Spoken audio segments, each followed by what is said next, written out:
सिर्फ सब्जियों से बनी रोटी खाने वाला ससुराल। सुमन गैस के चूल्हे के पास खड़ी थी। उसके माथे पर पसीने की बूंद चमक रही थी। वो अपने दुपट्टे के कोने से पसीना पोंछती। रसोई के स्लैब पर एक कटोरी में रात की बची हुई दाल और थोड़ा सा आलू का चोखा रखा हुआ था। उफ, ये गर्मी, इतनी भयंकर गर्मी में तो इंसान उबल जाए, तो फिर ये दाल और चोखा क्या चीज है। दोपहर तक अगर इन्हें ऐसे ही छोड़ दिया तो पक्का इनमें खटास आ जाएगी और सब खराब हो जाएगा। लेकिन मैं क्या करूं इनका। सुमन कुछ देर सोचती है, फिर उसके दिमाग में एक आइडिया आता है। वो एक बड़ी सी परात निकालती है। इस दाल को फेंकने से अच्छा है मैं इसकी रोटियां ही बना दूं। स्वाद का स्वाद और खाना भी बर्बाद नहीं होगा। सुमन परात में आटा छानती है, फिर उसमें वो बची हुई दाल और मसालेदार चोखा डाल देती है। ऊपर से थोड़ा सा बारीक कटा हुआ प्याज, हरी मिर्च, कसूरी मेथी, अजवाइन और हल्का सा नमक मिलाती है और दाल से आटे को गूंथने लगती है। चलो, आटा तो तैयार हो गया। अब इसके साथ खाने के लिए आम की मीठी चटनी बना देती हूँ। खट्टी मीठी चटनी और ये मसालेदार रोटी पिताजी को बहुत पसंद आएगी। वो जल्दी से कच्चे आम को छीलकर उसमें गुड़ और पंच फोरन का तड़का लगाकर एक शानदार मीठी चटनी तैयार करती है। फिर फटाफट से गोल गोल रोटियां बेल कर सेकने लगती है। दाल और चोखे की वजह से रोटियां बहुत ही करारी और अच्छी बन रही थीं। माँ, पिताजी, खाना बन गया है, आप लोग खाना खा लीजिए। सुमन की आवाज सुनकर दोनों खाना खाने के लिए डाइनिंग टेबल पर बैठते हैं। सुमन प्लेटों में गर्मा गर्म चोखे, दाल वाली रोटी और आम की मीठी चटनी परोसती है। मुकेश रोटी का एक टुकड़ा तोड़कर चटनी के साथ खाता है। वाह सुमन, क्या बात है। ये रोटी तो इतनी स्वादिष्ट लग रही है कि इसके आगे अच्छे अच्छे पकवान फेल है। सच कह रहा हूँ, ऐसा स्वाद तो मैंने पहले कभी नहीं चखा। सही कह रहे हैं आप। हमारी बिटिया तो साक्षात अन्नपूर्णा है। जो खाना हम फेंकने की सोच रहे थे, उससे इसने इतना बढ़िया नाश्ता तैयार कर दिया। मोहिनी, तू देख लेना, हमारी ये लक्ष्मी जिस भी घर में जाएगी उस घर को संवार देगी। इसके हाथों में तो जैसे जादू है। जो भी इसका पति होगा वो बड़ा खुश नसीब होगा। सही याद दिलाया आपने मुझे। आपको याद है ना, हमारे एक दूर के रिश्तेदार बता रहे थे एक लड़की के बारे में। लड़का शहर में रहता है। उनका परिवार भी हमारी तरह ही मिडिल क्लास है, लेकिन बहुत सुलझे हुए लोग हैं। अच्छा, क्या करता है लड़का? लड़का बैंक में जॉब करता है। काफी पढ़ा लिखा है, बहुत ही हेल्थ कॉन्शियस है। उसके परिवार में भी सब लोग पढ़े लिखे हैं। लड़का काफी हैंडसम है और कद काठी भी अच्छी है। अगर ऐसी बात है तो ठीक है, बात को आगे बढ़ाकर देखो। क्या पता हमारी सुमन के भाग्य में वहीं का दाना पानी लिखा हो। और क्या नाम बताया तुमने लड़के का? लड़के का नाम तो शायद विक्रम था। एक तरफ जहां सुमन के परिवार वाले विक्रम से उसकी शादी करने की सोच रहे थे, वहीं विक्रम के घर पर शांति और गोपाल ट्रैक सूट और स्पोर्ट्स शूज पहने हुए घर के अंदर आते। दोनों के गले में तौलिया लटक रहा था और वे जॉगिंग करके लौटे थे। ओह गोपाल जी, आज तो आपने पार्क के 2 चक्कर ज्यादा ही लगवा दिए। मेरे तो पैरों में दर्द होने लगा है। उम्र का तो कुछ लिहाज किया कीजिए। अरे भाग्यवान, हार्ट हेल्थ के लिए बहुत जरूरी है। अगर अभी से बिस्तर पकड़ लोगी तो बुढ़ापा कैसे कटेगा। और वैसे भी आज का मौसम कितना बढ़िया था वर्कआउट के लिए। रसोई में पायल सबके लिए नाश्ता बना रही थी। वो भी योगा पैंट्स और टी शर्ट पहने हुए थी। पायल सुबह सुबह योगा करके आई थी। वो बहुत ही कम तेल में खाना बना रही थी। मम्मी जी, पापा जी, आप लोग आ गए, जल्दी से फ्रेश हो जाइए। मैंने नाश्ता तैयार कर लिया है। आज मैंने बहुत ही हेल्दी पोहा बनाया है और साथ में सोयाबीन का चीला और पुदीने दही की चटनी भी बनाई है। क्या बहू, रोज रोज पोहा अच्छा लगता है क्या? कभी तो पराठा, भुजिया या पूरियां बना दिया कर नाश्ते में। कैसी बातें कर रही हैं आप मम्मी जी। इन तेल मसालों में क्या रखा है? सिवाय बीमारियों के कुछ नहीं मिलता इनसे। एक बार ये तला भुना खा लो, फिर डॉक्टरों के यहाँ नाम लिखवाना पड़ता है। मम्मी जी, पापा जी, आप लोगों का तो मसाले वाला ऑयली फूड खाने का मन करता है, लेकिन आपका ख्याल रखना तो मेरा काम है। पायल शांति को समझाती है। तभी गेस्ट रूम से ताई जी कमला बाहर आती हैं। कमला गांव से थी और बिना तेल मसाले वाला खाना खाने की वजह से उनका मुंह बना हुआ था। वो झुंझलाते हुए सोफे पर बैठती हैं। अरे क्या शांति, सुबह सुबह तुम दोनों दौड़ लगाने चले जाते हो और बहू रसोई में ये क्या घास फूस बना रही है। अरे सुबह सुबह तो इंसान को बढ़िया बढ़िया गरम तेल में चनी हुई पूरी, पराठे, आलू की मसालेदार रसेदार सब्जी या कुछ पकौड़े खाते हैं। ये पोहा और चीला खाकर क्या किसी के शरीर में ताकत आएगी? ताई जी, गांव में तो आप ये तेल, घी, मसाले ही तो खाती हैं, पर बताइए फिर भी आप थकी थकी रहती है। लेकिन मम्मी जी को देखिए, वो ये डाइट फॉलो करके कितनी एनर्जेटिक रहती हैं और उन्हें डॉक्टर के पास भी नहीं जाना पड़ता।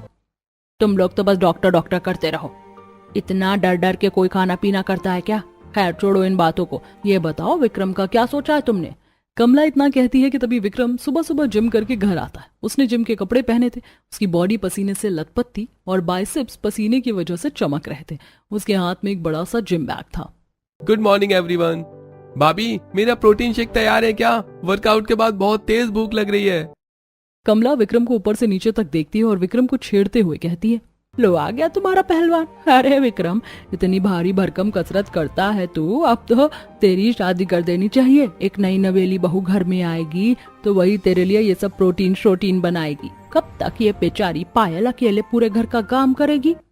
ताई जी, मैं किसी ऐसी वैसी लड़की से शादी नहीं करने वाला।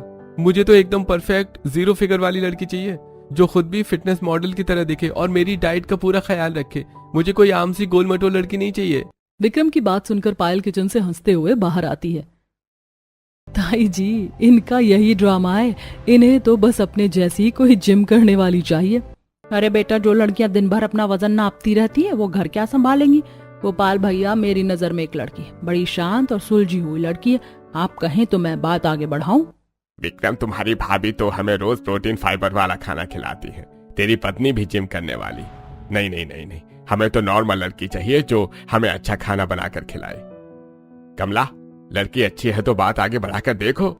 कमला बात आगे बढ़ाती और रविवार के दिन विक्रम और उसका पूरा परिवार सुमन को देखने के लिए उसके घर जाता है। सुमन एक बहुत ही सादी सी लेकिन सुंदर सलवार सूट में थी। वो बहुत ही मासूम और सुंदर लग रही थी, लेकिन वह विक्रम की 0 फिगर वाली शर्त पर पूरी तरह से खरी नहीं उतरती, क्योंकि वो फिट नहीं थी। वो जिम ना जाने वाली नॉर्मल लड़कियों की तरह हेल्दी थी। वो एक ट्रे में चाय, पोहा और बेक की हुई निमकी लेकर आती है। चाय लीजिए। शांति और गोपाल सुमन को देखकर बहुत खुश होते हैं। उसकी सादगी उनका मन मोह लेती है, लेकिन विक्रम उसे देखकर चिढ़ जाता है। सुमन को देखने के बाद विक्रम अपने परिवार वालों के साथ घर आ जाता है। पापा, ये आपने क्या मजाक लगा रखा है? मैंने आपको पहले ही अपनी पसंद बता दी थी। ये लड़की मेरी प्रोफाइल से मैच नहीं करती। मैं कहीं से भी फिट नहीं है। मैं इस लड़की से शादी नहीं करूंगा। विक्रम, जुबान संभाल कर बात करो। लड़की सुशील है, संस्कारी है और सबसे बड़ी बात, हमारे परिवार को संभाल सकती है। मैं कोई फालतू की बहस नहीं सुनना चाहता। तुम्हारी शादी उसी लड़की से होगी और अगले ही महीने होगी। लेकिन पापा। बेटा, तेरे पापा बिल्कुल सही कह रहे, और लड़की में कोई खराबी नहीं है। अब तू बस कर। सुमन बहुत अच्छी लड़की है, तुझे हमेशा खुश रखेगी, मेरा यकीन कर। शांति की बात सुनकर विक्रम को गुस्सा आता है और वो विक्रम गुस्से में पैर पटकता हुआ अपने कमरे में चला जाता है। कुछ दिनों बाद विक्रम और सुमन की शादी हो जाती है और सुमन अपने ससुराल आ जाती है। सुमन भारी लाल जोड़े और गहनों में सजी घूंघट करके बिस्तर पर बैठी थी। उसका कमरा फूलों से सजा हुआ था। हे राम जी, मुझे क्या हो रहा है? मेरा दिल इतनी जोरों से क्यों धड़क रहा है? सुमन काफी नर्वस थी और उसके मन में आने वाली जिंदगी के लिए बहुत सारे सपने थे। तभी दरवाजे की कुंडी खुलती है और विक्रम अंदर आता है। विक्रम बिना सुमन की तरफ देखे अलमारी से अपने कपड़े निकालता है और चेंज करने चला जाता है। जब वो वापस आता है तो एक तकिया और चादर उठाता है। आप कहाँ जा रहे हैं जी? देखो, मुझे तुमसे कोई प्रॉब्लम नहीं है, लेकिन सच यही है कि मैं ये शादी नहीं करना चाहता था। मेरे पिता ने मुझे शादी के लिए मजबूर किया है, इसलिए तुम मुझसे किसी भी तरह से प्यार या रिश्ते की उम्मीद मत रखना। मैं यहाँ सोफे पर सो जाता हूँ, तुम आराम से बिस्तर पर सो जाओ। विक्रम की बातें सुनकर सुमन घूंघट के अंदर ही सन्न रह जाती है। उसकी आंखों से आंसू की एक बूंद छलक कर उसके लाल जोड़े पर गिरती है। वो कुछ नहीं बोलती, बस खामोशी से अपने भाग्य को कोसती रह जाती है। कमरे में एक भारी सन्नाटा छा जाता है। आज हमारी पहली रात थी। कितने सपने सजाए थे मैंने। पता नहीं मेरे साथ आगे क्या होगा। मैं कभी विक्रम जी का दिल जीत पाऊंगी या नहीं। सुमन ये सब सोचते हुए सो जाती है। अगली सुबह सुमन जल्दी उठकर नहा धोकर रसोई में आती है। वो अपनी पहली रसोई की रस्म के लिए बहुत एक्साइटेड थी। वो अपनी सारी उदासी को भुलाकर एक नई शुरुआत करना चाहती थी। रात में जो भी हुआ उसे भूल जाना ही बेहतर है। शायद मेरे अच्छे खाने से विक्रम जी के दिल का रास्ता खुल जाए। पिताजी हमेशा कहते थे कि स्वादिष्ट खाना बड़े बड़ों का गुस्सा शांत कर देता है। सुमन पूरे मन से खाना बनाती है। वो ढेर सारे पकवान तैयार करती है। आलू टमाटर की रसेदार सब्जी, कुरकुरी पूड़ियाँ, मेवे वाली गाढ़ी खीर और मसालेदार छोले। खाने की महक से पूरा घर भर जाता है। सभी डाइनिंग टेबल पर आकर बैठते हैं। खाना बनाने के बाद सुमन डाइनिंग टेबल पर खाना सजाती है। इतना सारा खाना देखकर शांति और गोपाल हैरान हो जाते हैं। अरे वाह बहू, तूने तो आज 56 भोग ही बना दिए। खाने की खुशबू तो बहुत ही बढ़िया आ रही है। आज खाने में तो मजा आ जाएगा। सुमन खुशी खुशी सबको खाना परोसना शुरू करती है। वो पायल की प्लेट में पूरी और छोले डालती है। अरे नहीं नहीं सुमन, मैं ये सब नहीं खा सकती। क्यों दीदी, क्या हुआ? क्या मैंने कुछ गलत बना दिया? बात वो नहीं है सुमन। दरअसल पायल स्ट्रिक्ट डाइट फॉलो करती है और मुझसे भी डाइट करवाती है। पायल और मैंने पिछले 3 महीनों में किसी भी तरह का डीप फ्राइड या ज्यादा तेल मसाले वाला खाना नहीं खा रहे हैं। सुमन, मैंने घर में तेल मसाला बैन कर रखा है। मम्मी जी पापा जी, आप दोनों को ज्यादा खुश होने की जरूरत नहीं है, आपको ये खाना खाने को नहीं मिलेगा। सुमन तुम ये खाना ले जाओ, हम लोग ओट्स या सलाद खा लेंगे। पायल और राघव की बात सुनकर सुमन का चेहरा लटक जाता है। शांति सुमन का उतरा हुआ चेहरा देखकर बात संभालने की कोशिश करती है और सुमन को समझाती है। बहू तू बुरा मत मानना, ये सब के सब फिटनेस लवर है। मुझे और तेरे ससुर जी को भी डॉक्टर ने इतना भारी खाना खाने से मना किया, वरना हमें तो चटपटा खाना बड़ा पसंद है। शांति की बात सुनकर सुमन बहुत उदास हो जाती है, क्योंकि उसकी सारी मेहनत बर्बाद हो गई थी और उसका सारा एक्साइटमेंट भी ठंडा हो गया था। वो बिना कुछ खाए चुपचाप रसोई में चली जाती है। कितने प्यार से मैंने सबके लिए नाश्ता बनाया था, लेकिन किसी ने नहीं खाया। विक्रम जी ने तो मेरी तरफ देखा भी नहीं। पता नहीं मैं कभी उनका दिल जीत पाऊंगी या नहीं, लेकिन मैं करूं भी तो क्या करूं। सुमन किचन में उदास खड़ी ये सब सोच रही थी कि तभी उसे अपने मायके का वो दिन याद आ जाता है, जब उसने बची हुई दाल और चोखे से रोटी बनाई थी और उसके पिता ने कितनी तारीफ की थी। ये लोग फिटनेस फ्रीक हैं तो क्या हुआ, मैं भी हार नहीं मानूंगी। अगर इन्हें तेल और मसाले से परहेज है तो मैं इन्हें बिना तेल का लेकिन ऐसा खाना खिलाऊंगी कि ये उंगलियां चाटते रह जाएंगे।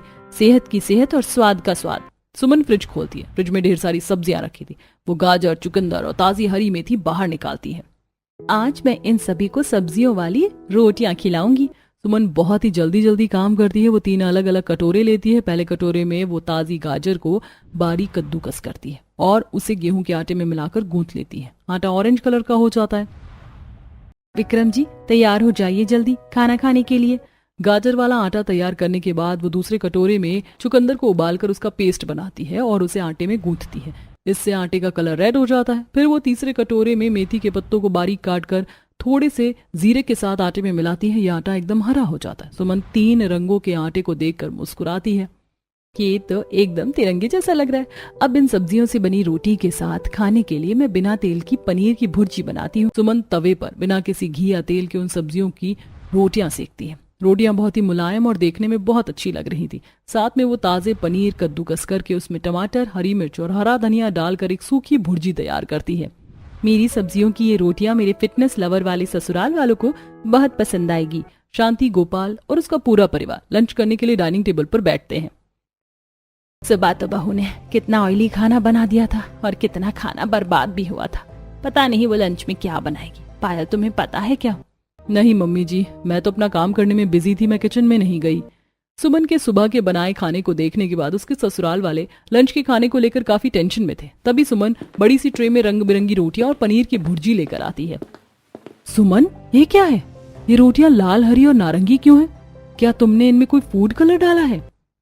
नहीं भाभी, इसमें कोई रंग नहीं है। ये लाल रोटी चुकंदर की है, नारंगी वाली गाजर की और हरी वाली ताजी मेथी की। और ये जो पनीर की भुर्जी है इसमें एक बूंद भी तेल नहीं है। आप लोग बेझिझक खा सकते हैं, ये पूरी तरह से हेल्दी है। माय गॉड सुमन, ये तो बहुत ही ज्यादा टेस्टी है। चुकंदर की हल्की सी मिठास और पनीर का स्वाद, ये तो किसी भी महंगे डाइट फूड से लाख गुना बेहतर है। सच में सुमन, तुमने तो कमाल कर दिया। मुझे लगा था कि बिना तेल का खाना हमेशा फीका होता है, लेकिन तुमने मेरा नजरिया बदल दिया। मैंने तो पहले ही कहा था मेरी बहू बहुत समझदार है। आज से इस घर की रसोई की कमान तेरे हाथों में। बिल्कुल सही। अब हमें बाहर से कोई डाइट फूड मंगवाने की जरूरत नहीं है। हमारी बहू तो खुद एक न्यूट्रिशनिस्ट है। ये खाना तो सच में काफी टेस्टी लग रहा है, पर मैं इसकी तारीफ नहीं करूंगा। न मैं इसे पता लगने दूंगा कि मुझे खाना पसंद आया है। सब लोग मजे से खाना खाते और सुमन की तारीफ करते नहीं थकते। उसे लगता है कि उसने अपनी पहली परीक्षा पास कर ली है, लेकिन ऐसा कुछ होता नहीं है। शाम के वक्त विक्रम अपना जिम बैग लेकर बाहर जाने के लिए तैयार हो रहा था। वो अब भी सुमन से बात करने के लिए कतरा रहा था। दोपहर के खाने के वक्त भी वो जल्दी उठकर चला गया था। सुमन हिम्मत जुटाकर विक्रम के पास जाती है। सुनिए, आप जिम जा रहे हैं क्या? हाँ, दिख नहीं रहा क्या? मुझे आफ्टर मील वर्कआउट के लिए जाना है। वो मैं पूछ रही थी कि आप रात को खाने में क्या खाएंगे? मैं आपके लिए भी कुछ। मुझे भूख नहीं है, मैं अपना डाइट प्लान खुद मैनेज कर सकता हूँ, तुम मेरी चिंता मत करो। विक्रम अपना बैग उठाता है और दरवाजे से बाहर निकल जाता है। सुमन उसे जाते हुए देखती रहती है। वो थोड़ी उदास जरूर होती है, लेकिन इस बार वो टूटती नहीं है। इस बार उसके चेहरे पर कुछ अलग ही चमक थी। कब तक भागोगे विक्रम जी? आज आपने मेरी बनाई एक रोटी भी ठीक से नहीं खाई, लेकिन मैं भी हार मानने वालों में से नहीं हूँ। पता नहीं आप मुझे पसंद क्यों नहीं करते। मैं घर वालों के दिल में तो अपनी जगह बना चुकी हूँ, बस अब आपकी बारी है। सुमन फ्रिज खोलकर देखती है तो फ्रिज में सब्जियां खत्म हो गई थी। वो एक झोला उठाती है। कल के नाश्ते के लिए मुझे और भी कई तरह की सब्जियां लानी होंगी। कल मैं पालक, लौकी और शकरकंद की रोटियां बनाऊंगी। देखती हूँ ये सब्जियों वाला प्यार कब तक आपको मुझसे दूर रखता है। सुमन झोला लेकर सब्जियां खरीदने के लिए बाजार जा रही होती है। तभी हॉल में शांति उसे देख लेती है और उसे रोकती है। अरे बहू, तो ये झोला लेकर कहाँ जा रही है? वो माँ जी, फ्रिज में सब्जियां खत्म हो गई हैं। अब रात का खाना बनाना है तो सब्जियां तो लानी पड़ेंगी ना, इसीलिए मैं सब्जी लाने जा रही हूँ। अरे बेटा, वो तो ठीक है, लेकिन तुझे पता भी है यहाँ मार्केट कहाँ लगता है? तू तो अभी अभी यहाँ आई है। वो माँ जी, मुझे तो इस बात का ध्यान ही नहीं रहा। मैं बस आप लोगों को और विक्रम जी को उनकी पसंद का खाना खिलाना चाहती थी। समझी, तुझे विक्रम को उसकी पसंद का खाना खिलाना है, पर तुझे उसकी पसंद पता है? शांति का सवाल सुनकर सुमन उदास होकर सोफे पर बैठ जाती है और ना में ही सिर हिलाती है। तभी पायल अपने कमरे से बाहर आती है और मुस्कुराते हुए सुमन से कहती है, कोई बात नहीं है सुमन, तुम टेंशन क्यों लेती हो? मैं हूं ना, मैं तुम्हें देवर जी की पसंद बता दूंगी। एक काम करते हैं, मैं भी तुम्हारे साथ सब्जी लेने के लिए चलती हूँ। हम दोनों मिलकर शॉपिंग कर लेंगे। वैसे भी तो घर के लिए ढेर सारी सब्जियां ही लेनी है। ठीक है दीदी, आप तैयार हो जाइए, हम दोनों चलते हैं। हम सारी अच्छी और पौष्टिक सब्जियां ही लेंगे। सुमन और पायल तैयार होकर बाजार चली जाती हैं। शाम के वक्त बाजार में काफी भीड़ थी। सब्जियों के ठेले लगे हुए थे और दुकानदार जोर जोर से आवाजें लगा रहे थे। आओ आओ, ताजी ताजी हरी सब्जी ले लो। लाल टमाटर 30 रुपए किलो, भिंडी 20 रुपए किलो। भाभी, चाची, दादी, दीदी, आओ सब्जी लेकर जाओ। सुमन, देवर जी को मेरा मतलब है तुम्हारे पति विक्रम को पालक, लौकी, बथुआ, खासकर शकरकंद बहुत पसंद है। सच कहूँ दीदी, मुझे लगा भी था कि उन्हें ये सारी सब्जियां पसंद होंगी, क्योंकि वो जिम जो करते हैं। भैया एक काम करो, ये ताजे चुकंदर दे दो, और हाँ, वो गाजर, पालक, लौकी, बथुआ और शकरकंद भी तौल देना। भैया, चुकंदर थोड़ी लाल और ताजे वाले देना, और बथुए के पत्ते भी एकदम हरे होने चाहिए। आज रात को इन्हीं की रोटियां बनेंगी। सब्जी वाला सब कुछ तौल कर उन्हें दे देता है और वे भारी थैले लेकर घर की तरफ लौटती हैं। रास्ते में सुमन और पायल दोनों बात कर रही थी। दीदी, आज मैं इतनी टेस्टी सब्जियां वाली रोटी बनाऊंगी ना कि विक्रम जी आज मेरी तारीफ करने से खुद को रोक नहीं पाएंगे। अच्छा जी, आज तो मेरे देवर जी को इम्प्रेस करने का इरादा है। पायल की बात सुनकर सुमन शर्मा जाती है और फिर दोनों घर आ जाती हैं। रात में सुमन रसोई में खड़ी थी। उसने स्लैब पर ताजे शकरकंद छील कर रखे थे। फिर वो उन्हें मैश करती है। आज विक्रम जी के लिए शकरकंद की स्पेशल रोटी बनाऊंगी, उन्हें बहुत पसंद आएगी। वो एक बड़े बर्तन में गेहूं का आटा गूंथ लेती है और उसमें मैश किया हुआ शकरकंद डाल देती है। फिर वो उसमें नमक, अजवाइन और थोड़ा सा हरा धनिया डालकर धीरे धीरे आटा गूंथना शुरू करती है। आटा गूंथने के बाद वो उसे बेलकर गरम तवे पर डालती है। रोटी के सिकने की सौंधी खुशबू पूरे घर में फैलने लगती है। तभी पायल वहां आती है और सुमन को काम करते देखती है। वाह सुमन, आज तो पतिदेव के लिए बड़ी मेहनत हो रही है। देवर जी तो आज बहुत खुश होने वाले। हाँ दीदी, उन्हें जिम के बाद अच्छी डाइट चाहिए होती है, इसीलिए सोच रही थी कि थोड़ा अलग बना दूं। सुमन पायल से बात करते हुए अलग अलग सब्जियों की रोटी बनाती है। रात में डाइनिंग टेबल पर पूरा परिवार बैठा था। विक्रम अपनी प्लेट में लाल शकरकंद की रोटी और ठंडी दही देखकर बहुत खुश होता है। उसने एक और तोड़ा और दही के साथ खाया। अरे वाह भाभी, आज तो आपने बहुत ही स्वादिष्ट खाना बनाया है। जिम के बाद ऐसी मील मिल जाए तो मजा ही आ जाए। मैं तो अपने जिम के दोस्तों को भी यही सजेस्ट करूंगा। देवर जी, ये शकरकंद की रोटी मैंने नहीं बनाई है, बल्कि आपकी पत्नी ने बनाया है। ओह अच्छा। क्या हुआ देवर जी, अभी तो रोटी की बड़ी तारीफ कर रहे थे, अब अपनी पत्नी की भी थोड़ी तारीफ कर दीजिए। पायल की बात सुनकर विक्रम अपना सर झुका लेता है। तभी शांति और गोपाल खाने के लिए बैठते हैं। अरे बहू, तूने क्या सिर्फ ये शकरकंद की रोटियां बनाई हैं? नहीं माँ जी, आप लोगों के लिए मैंने पालक की रोटी बनाई है। मुझे पता है कि आपको शकरकंद पसंद नहीं है। अरे बहू, मेरे तो पेट में बहुत गैस हो गई है। पता नहीं दोपहर को क्या खा लिया था। मेरा तो आज कुछ भी खाने का मन नहीं कर रहा है। अजी सुनते हो, अगर आप नहीं खाएंगे तो आपके हिस्से का मुझे दे दीजिए, मैं खा लूंगी। इतनी अच्छी रोटियां बनी है, फेंकने का कोई मतलब नहीं है। हाँ हाँ, तू ही खा ले भाई। तू ना शांति हमेशा मेरे खाने पर नजर डालती है। मुझे भी बहू के हाथ के पालक की रोटी खाने का बड़ा मन था। हमारी बहू काफी स्वादिष्ट सब्जियों की रोटियां बनाती है। ना जी ना, ऐसा बिल्कुल नहीं है। आप मुझ पर गलत इल्जाम लगा रहे हैं। शांति इतना कहती है और दूसरी तरफ गोपाल के प्लेट से उसके हिस्से की रोटी लेकर खाती है, जिसे देखकर सभी हंसने लगते हैं। सही कहा पिताजी ने। सुमन ने आज वाकई कमाल की रोटी बनाई है। पालक की रोटी बहुत टेस्टी है। सभी मजे से रात का खाना एंजॉय करते हैं और फिर अपने अपने कमरे में चले जाते हैं। सुमन रसोई में जाकर सारा काम खत्म करती है। शाम से ही विक्रम जी लैपटॉप पर काम कर रहे हैं। एक काम करती हूँ, उनके लिए कोल्ड कॉफी बनाकर ले जाती हूँ। वैसे भी गर्मी बहुत है। सुमन एक ट्रे में कोल्ड कॉफी लेकर कमरे में आती है। विक्रम अपने लैपटॉप पर काम कर रहा था। वो जिम के लिए एक नया पोस्टर डिजाइन कर रहा था। लीजिए, गर्मी बहुत है, मैंने आपके लिए कोल्ड कॉफी बनाई है। आप इसे पी लीजिए, थकान मिट जाएगी। विक्रम लैपटॉप स्क्रीन से नजर नहीं हटाता। वो बस हल्का सा सिर हिलाता है और बिना सुमन की तरफ देखे जवाब देता है। रख दो। सुमन थोड़ी उदास हो जाती है और चुपचाप अपना काम करने लगती है। विक्रम कोल्ड कॉफी का एक घूंट लेता है। कॉफी तो बहुत अच्छी बनाई है। मेरी इतनी परवाह करती है, ये उतनी भी बुरी नहीं है। मेरे परिवार वालों की हेल्थ का भी कितना ख्याल रखती है। हमारे लिए सब सब्जियों की रोटी बनाती है, पर पता नहीं मैं इसे वो प्यार क्यों नहीं दे पाता। विक्रम के दिल में धीरे धीरे सुमन के लिए फीलिंग आ रही थी, लेकिन वो बाहर से कठोर बना रहता है और दोबारा लैपटॉप में काम करने लगता है। सुमन विक्रम को देखती है। मुझे समझ नहीं आता कि विक्रम जी को मुझसे क्या प्रॉब्लम है। मैं उनका दिल जीतने की कितनी कोशिश कर रही हूँ, लेकिन वो कभी खुश ही नहीं होते। ये सब सोचकर सुमन उदास होकर सो जाती है। अगली सुबह सुमन किचन में हरी भरी बथुए की रोटियां बना रही थी, तभी डोरबेल बजती है। सुमन के माता पिता मुकेश और मोहिनी उसके ससुराल आते हैं। आइए समधी जी, आइए समधन जी, आज सुबह सुबह कैसे आना हुआ? अरे बस बहन जी, इसी तरफ से गुजर रहे थे तो सोचा अपनी बेटी से मिलते चले। वाह, आज तो घर में बड़ी अच्छी खुशबू आ रही है। क्या बना है? अपनी मम्मी की आवाज सुनकर सुमन किचन से बाहर आती है। माँ, पिताजी, आप लोग वैसे सही टाइम पर आए हैं। आप लोग आइए, बैठिए। आज मैंने बथुआ को उबालकर उसे आटे में गूंथकर बथुआ की हरी हरी रोटी बनाई है, साथ में लहसुन की चटनी और दही भी है। वाह सुमन बेटा, तेरे हाथ में तो जादू है। तूने तो सब्जियों से बनी रोटियों का पूरा नया रिवाज ही शुरू कर दिया है। बिल्कुल सही कह रहे हैं आप। हमारी बेटी सिर्फ खाना नहीं बनाती, वो परिवार की सेहत का भी ध्यान रखती है। तुम्हारी ये बथुए की रोटी तो बहुत ही लाजवाब लग रही है। सुमन अपने माता पिता की तारीफ सुनकर बहुत खुश होती है। विक्रम भी टेबल पर बैठकर चुपचाप खा रहा होता है। थोड़ी देर बातें करने के बाद सुमन के मम्मी पापा वापस चले जाते हैं।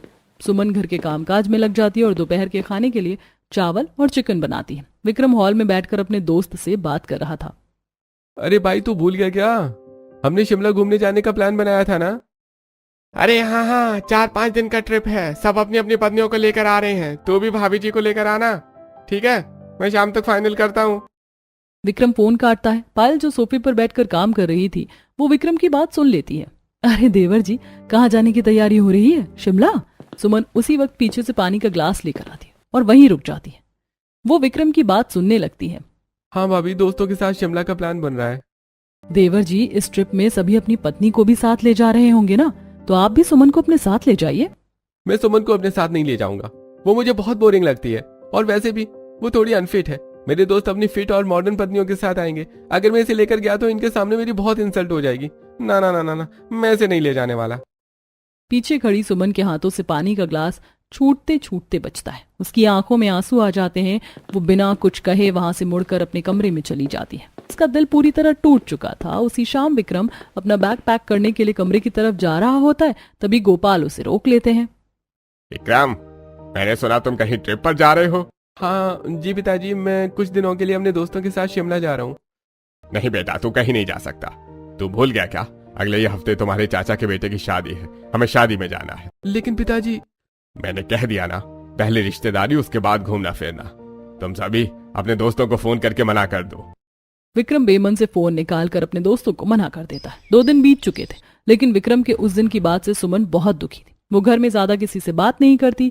बाजार जाते वक्त वो रास्ते में एक जिम के बाहर रुक जाती है। कांच के अंदर वो कई लड़कियों को देखती है जो बहुत फिट है, कसरत कर रही थी। उन्हें देखकर सुमन को विक्रम की बातें याद आ जाती हैं कि वो अनफिट और बोरिंग है। सही कहा था विक्रम जी ने। कहाँ ये फिट 0 फिगर वाली लड़कियां और कहाँ मैं? हमारा तो कोई कंपैरिजन ही नहीं है। सुमन ये सब सोचते हुए घर लौटती है। वो हॉल में उदास बैठी थी, तभी पायल उसके पास आती है। सुमन, क्या बात है? तू आजकल इतनी परेशान क्यों लग रही है? मुझसे भी ठीक से बात नहीं कर रही है, क्या हुआ है? दीदी, मेरे पति इतने फिट है और मेरे में कुछ भी खास नहीं है ना, शायद इसीलिए वो मुझे पसंद नहीं करते। शादी के बाद से आज तक उन्होंने मुझसे कभी ढंग से बात तक नहीं की। अरेंज मैरिज थी हमारी। मुझे लगा धीरे धीरे सब ठीक हो जाएगा, पर मैं उनके लिए सिर्फ एक बोरिंग इंसान हूँ। अरे बगली, ऐसी कोई बात नहीं, तू बहुत सुंदर और प्यारी है। इंसान का स्वभाव अच्छा होना चाहिए। और तू जानती है ना, अरेंज मैरिज में थोड़ा समय तो लगता ही है। तभी शांति वहां आ जाती है। उसने सुमन की सारी बातें सुन ली हैं। मेरी बच्ची, तू क्यों इतना सोचती है? तो विक्रम की बातों पर इतना ध्यान मत दे। तुझे उसे थोड़ा टाइम देना चाहिए। माँ जी, मेरे पास एक आइडिया है। सुन सुमन, अब से तू कुछ दिनों के लिए मेरे कमरे में ही रहेगी, मेरे साथ, और तू अपने कमरे में बिल्कुल नहीं जाएगी। लेकिन दीदी, इससे क्या होगा? तू बस देखती जा। जब तू देवर जी के आसपास नहीं रहेगी, उसकी चीजों का ध्यान नहीं रखेगी, तब उसे तेरी कमी महसूस होगी। उन्हें समझ आएगा कि तू उसकी लाइफ में कितनी इंपॉर्टेंट है। तू देवर जी से बात भी मत करना। हाँ बहू, पायल बिल्कुल सही कह रही है। अगले दिन सुबह विक्रम जब उठता है तो वो देखता है कि कमरे में सब कुछ बिखरा हुआ था। सुमन, मेरी नीली शर्ट कहाँ है और आज मेरी फाइल कहाँ है? सुमन का कोई जवाब नहीं आता। विक्रम झुंझलाते हुए खुद ही अपनी शर्ट ढूंढता है। वो बिना प्रेस किए हुए कपड़े पहनता है और डाइनिंग टेबल पर आता है। वो देखता है कि आज उसके लिए उसकी पसंद की कोई अलग से सब्जी वाली रोटी नहीं बनी है। क्या हुआ विक्रम, तेरा मूड ऑफ क्यों है? अरे पता नहीं भैया, सुमन कहाँ गायब है? न कपड़े तैयार है, न मेरा लैपटॉप बैग मिल रहा है। सुमन विक्रम पर ध्यान देना छोड़ देती है। देखते ही देखते 2 दिन बीते जाते हैं। विक्रम को सुमन की कमी महसूस होने लगती है। जब वो रात को काम करता है तो उसे कोई ठंडी कॉफी देने नहीं आता। जब वो जिम से लौटता है तो कोई उसकी पसंद की डाइट तैयार नहीं रखता। यार मुझे तो आदत सी हो गई थी उसकी। वो मेरा कितना ध्यान रखती थी, पता नहीं वो मुझसे बात क्यों नहीं कर रही है। वो बिना ब्रेकफास्ट किए जिम चला जाता है। विक्रम जिम में गलत तरीके से वेट लिफ्ट कर रहा था। अरे भाई विक्रम, क्या बात है? तू आज ठीक से वर्कआउट क्यों नहीं कर रहा है? भाभी से लड़ाई हो गई है क्या? हाँ यार, पता नहीं वो मुझसे बात नहीं कर रही है। ओहो, हमारे सख्त भाई को भी भाभी से प्यार हो गया है। अरे हाँ यार, मुझे सच में उससे प्यार हो गया है। मुझे उसकी कमी बहुत महसूस हो रही है। मुझे उसे अपने दिल की बात बतानी होगी। विक्रम रात में जिम से जल्दी निकल जाता है। विक्रम ने घर की छत को बहुत ही खूबसूरती से सजाया था। चारों तरफ मोमबत्तियां जल रही थी और लाल गुलाब के फूल बिखरे हुए थे। एक छोटा सा टेबल लगा था जिस पर कैंडल लाइट डिनर की तैयारी थी। विक्रम नीचे जाता है और पायल के कमरे का दरवाजा खटखटाता है। दरवाजा खुला था। सुमन, कहाँ हो? क्या है? बस मेरे साथ छत पर चलो।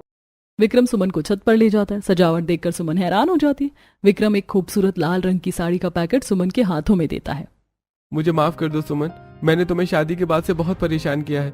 मैंने तुम्हारे लुक्स को लेकर गलत बातें कही, लेकिन इन पिछले कुछ दिनों में जब तुम मेरे पास नहीं थी तब मुझे एहसास हुआ कि मैं तुम्हारे बिना बिल्कुल अधूरा हूँ। सच कह रहे हैं आप? हाँ सुमन, मुझसे जबरदस्ती अरेंज मैरिज करवाई गई थी, इसीलिए मैं तुमसे दूर भागता था। लेकिन अब तुम्हारी आदत सी हो गई है मुझे, और मैं तुमसे बहुत प्यार करने लगा हूँ। चलो ना फिर से एक नई शुरुआत करते हैं। सुमन की आंखों से खुशी के आंसू छलक पड़ते। वो मुस्कुराते हुए विक्रम को गले लगा लेती है। तभी छत के दरवाजे के पीछे छुपे हुए परिवार वाले भी बाहर आ जाते हैं। अरे वाह, मेरे बेटे को आखिरकार अकल आ ही गई। अरे चलो भाई, अब से हमारे घर में प्यार की रोटी भी पकेगी। पूरा परिवार तालियां बजाने लगता है और वो एक नई खूबसूरत शुरुआत की तरफ कदम बढ़ाते हैं।